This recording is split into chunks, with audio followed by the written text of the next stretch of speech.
ndabashikiriza biriko birahabera nga kuri RFM hama ntabaciriyemwo novuga nti uri umwuga wanje mwari musanzwe mubona kenshi nkora jenyene ndabashikiriza igano jenyene mugabo ubuye ngomba novuga nti urudanazo rwa utoye rwateye imbere ngomba nze ndarondora n'urundi rwaruka rufite ingabano nk'igwanje ndetse rwanavyigiye kugira nabo nyene bashobore byashaka gushika nkagwara cyangwa nkafatirwa n'akandi kazi bazize barankorera mu ngata hama narashoboye kuronka umwigeme yashoboye kunyegera arambwira Fani ndakunda ibikorwa vyawe ndakunda kugukurikirana cyane ndafite ingoro nk'izi wawe ndanamuha teste ndamuraba ati reka ndabe kungana vyifatamwo yarabishoboye reka uno munsi rero ndamuhe micro mumubone Dinye Delicia karibu cyane ndakuramukije urakomeye Ego. reka ndamuhe micro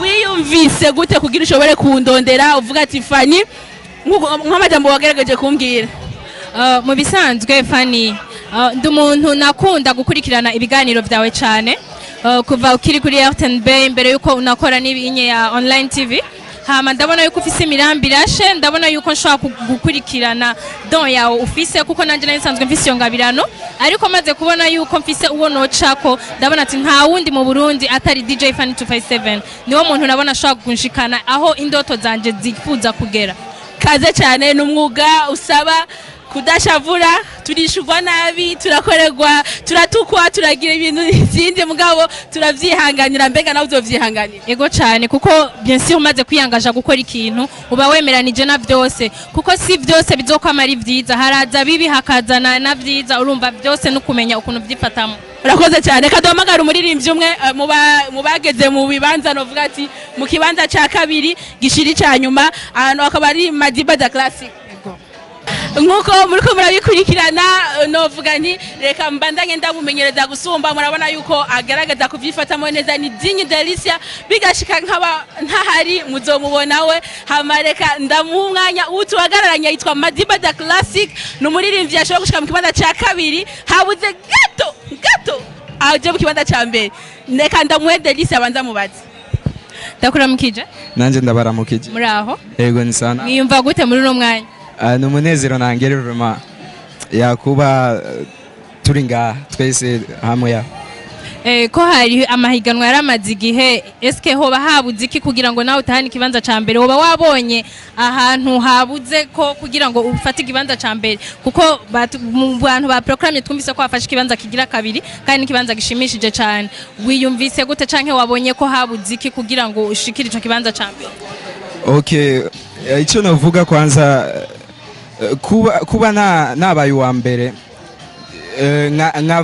nkavuga kabiri twari 200 vraiment sinovuga ko nari umusinzi yani sikupeleka victory yoyote na mimi vile vile niko mshindi lakini ni vizuri kuona sisi vijana vile vile tunapewa hiyo opportunity ya kuweza kuwa kwenye top 10 kwenye top list za wasanii ambao wanatumika vizuri ni kitu kikubwa hata ile part niliyotoka ile place sio mbaya nashukuru na vile vile kuona nimekuwa kama yani sikuweza kutoka wa kwanza ni mipango yake Mungu naona ni maana yashowe kubipanga nuko maybe next time inshallah yeah hanyuma twumvise yuko hariho ibi bintu bashoboye gufatira ko kugira ngo bashobore gutora eske muri ivyo bintu wewe wabonye ko hoba habuze iki Okay je novuga ko sinari muri jiri ngo ndaba ama pourcentage bien kubera ama pourcentage yose ni bayavuze mais ngerageje kuraba je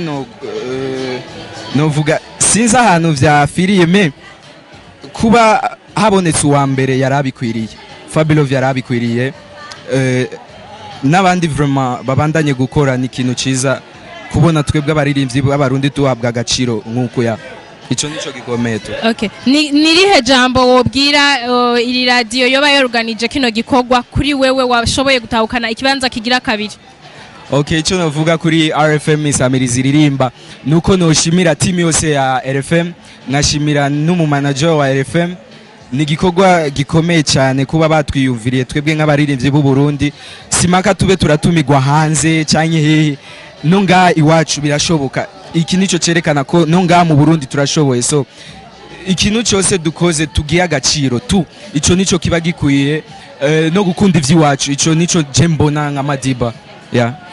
Ni ikihe kintu wobwira ayandi masamirizi amayandi maradiyo ari ngaha mu gihugu cy'u Burundi ugerageje kuraba ikinye RFM yoba yorganije hano onye ni ikihe kindi wobwira ayandi maradiyo? Okay, sinovuga ko batabishoboye, ico je novuga nuko twese turabarundi kandi isamirizi zose nizo ngaha mu Burundi. Tuendelee. Okay, isamirizi zose nizo ngaha mu Burundi kandi niz'abarundi zikoreramo abarundi na munyamahanga arimo, so bose sinovuga ko aribo barabire ngo example kuri nani RFM, mugabo RFM irabaye akarorero urumva, so n'abandi bo bandanye ukunyene vyoba vyiza urumva, vyo dutera intege natwe abaririmbyi tugakora cyane gusumba nkuko duhora dukora. Nk'ubu natwe baduhaye ingufu yo gukora nk'abandi. Ya ugerageje kuraba 2018 bahaye umuririmbyi trophée, 2018 bahaye uwundi muririmbyi Bface trophée, so iyo niteka si kuri bo gusa ni kuri twebwe abaririmbyi bagenzabo n'igihugu, so ico je novuga ayandi masamirizi bo gwiza ino competition ikaba hose mu yandi masamirizi n'abajournaliste bakabitahuza abanyagihugu gukoresha social media cyane ya kuko byose bikorerwa kuri social media ya. Ni giki wobarira abantu batitavye rino higanwa canke batagiye muri rino higanwa?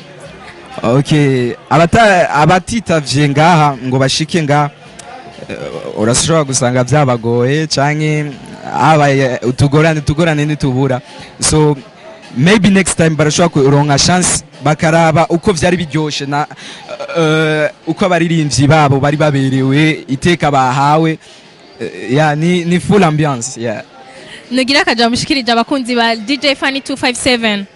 Sio boy mdire classic boy, tunafuatilia TV ya DJ Fanny 257, zidi kufuatilia, usisahau kusubscribe, don't miss this. Yeah, we run this. Thank you so much. Naje niwagana na mubaji Joe yari umumenyerezwa wanje Ding Delicia Madiba za classic. Naweza kusema nani kakufika kwa siku ya leo? Mimi mwenyewe. Hii nguo naona kama ina esketi. Hii nguo cameraman. Hii nguo amevaa nguo pati na etiketi na nakana nguo. Yeah. Ani muriko murakurikirana bakunze ibiganiro byanje harakantu mutari bwabonye je ngenda kagwako yaje yambaye umuzi gifise etiketi shasha Madiba da class. Ngoma kukubaza mbere yewe kwa dukurikirana mbege yo muzi niyo atiye cyangwa ndimwe zinkotanyo uvuga ati ndagakuyeko baramfata cyangwa byaba birebiro cyangwa ndayigure. Okay, so just dira ico kede ca mbere abantu kwanza je ubonye Madiba ubonye umuririmbyi afise look, ico nico kintu ca mbere je nishimira kwanza. Ama numuririmbyi atishima nahaboneka ko yishima, me numuntu ari très simple, so ico je novuga kuba nambaye uku nuko nibagiye gere kugakura ko mugabo yo nambaye ibuzumba nayitabuye. Jerekana yuko irino higanwa kubona yari yavuze ati je ndi mu bantu bahiganywe, reka ngena rero nakubise ko dishasha wamenya gute ko nambaye. No, whenever I go out negerezwa gutabura kantu gashasha canke nambare imuzu nyene iri imfitinga jewe nka Madiba ya, cause sio kila gota kufa tukufa. Ndagushimiye cyane. Inadifiti yani sinajua tena. Urakoze cyane wari Madiba da classic umuririmbyi wanyu. Novuga ati umuririmbyi akiri mutonya cyane mugabo ibintu akora murashaka kuja kuri YouTube channel mukaraba indirimbo ziwe. Ni umuntu arimba n'icyongereza cyinshi. Madiba turamenyere ngaho mu Burundi twakoronjwe n'ababirigi icyongereza cyinshi bagikuye wewe. Okay, so je nabaye mu bihugu bibanyi kandi si kimwe si bibiri mugabo nabaye cyane muri Afrika y'Epfo nk'imyaka 12. Yeah. No kwicyongereza rero. Cyo gituma nagatangaye. Yatari. Murakoze cyane, ndagushimiye cyane Madiba hama félicitations nibaza ko next year uzocuba wa mbere. Asante sana. Turamenye l'artiste de l'année kubitanye na radio RFM, la radio qui chante. Turamenye ko Fabilov umurapper asubiri umurapper Bface on the floor. Byatiye kure na competition na mahiganwa, twamenya amakriteri menshi yakoze, ari benshi bari inyuma mugabo byose c'est une competition hamaro critère kandi urashobora gusubona ko neza ko bano batatu ba mbere bon ce sont toujours kwankuraja tukavuga tuti igikuru nuko ari entertainment isi gutera intambwe ahavuye Bface nkuko yabivuze ati nahora ntanga isaha nibereye kereke para mu bibanza byinshi mugabo kumva ati Bface nous donne l'heure ubu ne tuke kumva ko Fabilove vous donne l'heure hanyuma nizere ko Fabilove nawe kino kibanza ashobora kugikamisha ikindi kintu cyotuma aho yarari ashika ku next level. Hama novuga nti wowe uravye abaririmbyi bose ndazi baraguca mu maso baraguca mu matwi baraguca ku mbuga ngurukana bumenyi ugeragaje kuraba ubona abaririmbyi batowe babikwiriye barabikwiriye ko bose barakoze gusa nibyo abantu bakwiye gutahura les critères ce sont des critères batubwiye ko nko mu vote réseaux sociaux Facebook surtout byafashe 40% ibindi n'amayandi makritère bayavuze kuba rero Fabilove yarushije abandi hanyuma Madiba de classe kaza mikaza cha kabiri mugabo gusa icyo naromaritse nuko amajwi cyangwa se amanota nkajewe nabaye umwigisha imyaka irenga 5 wararanyigishije mu 8 nasha kwibaza yanyigishije mu 8 n'umunsi nakorana ego nivyo biraryoshe nivyo ndiragakura narakureze none ubu turakora bimwe ni bon biraryoshe rero amanota ni make ugiye kuraba wa mbere ariwe Fabilove yaronse 79 kwijana hanyuma kumva ko wa kabiri yaronse 63 hariho difference ya 16% mugabo ugiye kuraba rero hepfo naho abantu bagiye baronka amanota make cyane ku buryo ngo wa gatatu afise mwendo 50% je nk'umwigisha ngira ngo amakitere yararuhishije cyane ku buryo batacho kuyashika ko neza ngo tumenye mu bintu by'amatrofe abantu baronka 90 nangaye kwijana amanota nkayo muri Gardene cyangwa maternelle mugabo no munsi kumbure le jury cyangwa ibikorwa byari très rigoureux ku buryo ubibona ko écart yari ni kubudasa ni bunini cyane ufati wa mbere uwa kabiri barushanya 16 mugabo gatatu nawe gacica munsi ya 50% na konti nibyo mugabo biraryoshe ni next level entertainment yateye imbere yo yari novuga ni ale akaba ari umunyesha makuru afise uburambe cyane mu muziki w'u Burundi mu guteza imbere umuziki w'u Burundi akaba asanzwe akora iradio novuga ati East African Radio muramumva igiswahili kubita chiki Kenya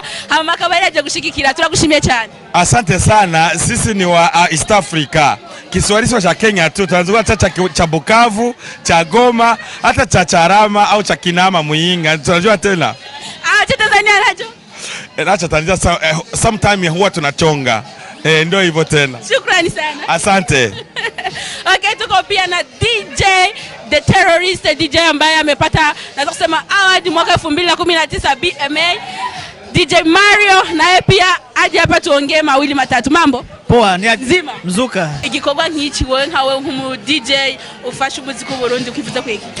Jembanje kwanza gushimira kwanza abarongozi b'iradio RFM kuko RFM novuga ko ariyo radio yamfashije cyane kugira jewe abantu bamenye jewe Mario ni radio yashoboye kumfata mu mugongo kuva mu mwaka wa 2017 narakoze umwaka wose irampromotinga uko ishoboye kose ndayishimira cyane ngashimira na DJ H promoter abaririmbyi batowe ku bwawe ngo nk'umu DJ usanzwe uvuza indirimbo zabo nakaye kantu bavuga ati je nk'uyu ndabona ataramerita cyangwa uyu yamerita je kwanza mbaje gushimira kandi abantu bari muri jiri kuko jiri ingene yarikozwe vraiment nta muntu numwe aza kwidoga kuko amaresita twari twiteze natwe niyo twabonye vraiment nta kuvuga ngo bakoze ngo kuraba akawana akamwana wa mama oya bakoze neza cyane abantu bose nta numwe yidoze abariko baragukurikirana kugira bakumenye neza ni DJ Mario aka The Terrorist best DJ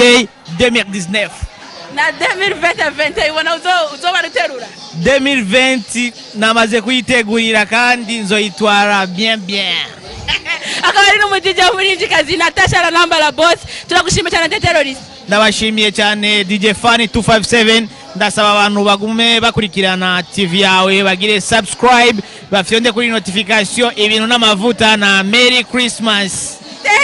Thank you too. Voilà, imbere yuko dusozera ikiganiro cyacu ndibaza mwabonye byinshi, mwumvije abaririmbyi benshi, ivyumviro vyabo ni intege bateye ino radio iririmba tunganye kino gikorwa. Turi kumwe n'umuyobozi akaba yarongoye iradio RSFFM excellent, mubona akaba no nyabe mwisha bakuva nkiri muto cyane nakuda kumukurikirana n'umuntu yarafisijugiza kuri micro ku buryo sinimva byari biri mu maraso n'ubundi ko azorongora media. Ndakuramukije cyane kandi ni sawa kandi félicitations navuze ngenda kivuga mu Kirundi. Ego murakoze cyane monsieur le directeur, kugira mutunganye higanwa nkiri, mutunganye ibintu nkibi gushigikira abaririmbyi byabajemo gute? Bizanana n'icyumviro cha RFM ukuntu yabayeho ubwayo, ni radio yaje mu ntumbero yo gufasha abaririmbyi y'abarundi mu kubateza imbere cyane cyane mu kubaha ikibanza ku maradiyo. Murazi mu myaka yahera umuririmbyi w'umurundi kumumva ku radio yabari nka privilege, nitwumva indirimbo z'abarundi ngaha. Twebwe yabajewe nabo dukorana nabo dusize turi ko mu ishiramwe Menya Media, turi abenshi abartiste twarumva yuko tufise indoto yuko hobaho iradio iha ikibanza muri imvyo mu Burundi, niho twashinze RFM irabaho. Rero mu ntumbero ya promotion nkuko tubikora, murazi ko ari radio ivuza umuziki w'u Burundi, twiciye twiyumvira guha ikibanza twumviriza nabo tuti dufashe muhe ikibanza abaririmbyi bacu, abaririmbyi banyu. Rero acatangura iyi ide yuko ama artiste tubagira promotion bose, abakomeye n'abadakomeye, abamaze kumenyekana n'abataramenyekana, ariko tukiduha ikibanza n'uba auditeur nabo kugira ngo bagire icyo bavuze. Rero duhija mu moniteur bagaca duha umu artiste de l'année, cyatangwe muri 2017 hatogwa Sadbi, hama 2018 hatogwa Bifes. Ego ziraboneka yuko hari igikorwa gikomeye cyane usanzwe utunganya kuri ino radio nyene. Mbega kugira utumirira bene igihugu bakunde no gushigikira bashigikire mwebwe cyane cyane mutunganya bino bikorwa, bashike nabo baririmbyi kugira intumbero ya RSFFM ifise RFM ifise kugira izoshobore gushika kure. Igihe cyambere dukora nuko nkuko nabivuze twarabona ko hariho un besoin réel, twabona yuko abaririmbyi bakeneye aho bavugira, mugabo kandi turazi yuko abarundi bakunda ivy'iwabo. Ikintu cyambere dukora nuko tubaha ibintu bakunda, umuziki wabo kandi umuziki mwiza, ico kiratuma abantu bumviriza radio yacu. Hamica kabiri abandi bose bakurikira bamaze kumva yuko aba public yabo abantu bakeneye bumviriza radio yacu, ni kuvuga tubasaba ico baratwumviriza nabo nyene. Bisigura yuko uko tugomba duteza imbere umuziki wacu akarangiki wacu, turisiri yuko hari abarundi benshi batwumviriza kandi badushigikira. Ego mu Burundi ikintu covuga ati giteza imbere cyane cyane radio kiracyari ku ruhande go hasi cyane, sabadandaza cyangwa sabafise abarongoye amashira hamwe cyangwa abarongoye novuga ati amakampuni akomakomeye yovuga ati aritabira cyane kumva ko bozana ihanisha y'ibidanaza byabo ku radio. Mbega ni igiki go babwira kugira iradio ihagarare nk'iradio ishobore kuvuga ati kwiteza imbere cyane cyane biciye mu badandaza, iciye mu bantu bafise utwo bikorera bakene kutumenyekanisha?